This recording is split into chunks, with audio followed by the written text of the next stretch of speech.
nuk e fsheu dot gjitha të dëborë. Në teatrin Andonza Koçajupi u mbajt mbrëmja poetike Fajet e zemrës, një udhëtim artistik përmes vargjeve të autores Valbona Lola, poezitë e përzgjedhura nga vëllimi i saj i fundit, tekste që flasin për jetën, përditshmërinë, dashurinë, prindrit dhe natyrën, morën jetë fal interpretimit të disa prej aktorëve më të dashur të skenës, si Luiza Giovanni, Alfred Trebicka, Zamira Kita, Violeta Banushi dhe Blerta Belliu.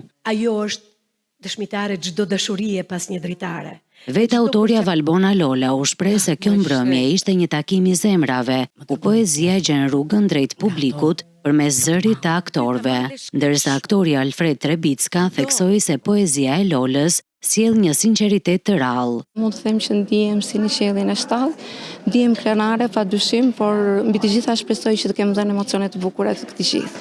Është muaj i festave dhe është mirë që të shpërndajmë pak magji, pak dritë, por mbi të gjitha shumë dashuri të këtij gjithë. Sigurisht që mbizotëronin lirikat e dashurisë, pa haruar lirikat sociale, rebelimi im në ndonjë çast kur shikoj që diçka nuk shkon ashtu siç duhet. Lirikat e pejzazhit dhe disa poezi që i kushtojnë pikërisht Korçës, qytetit tonë të dashur. Aktorët janë zëri im i brendshëm. Zëri i tyre është ajo çfarë unë do doja që ta dëgjoja.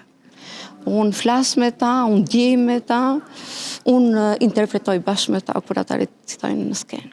Është një poezi që më thënë qytetare, një poezi e ngrohtë, një poezi e brisht, më thënë duke që prek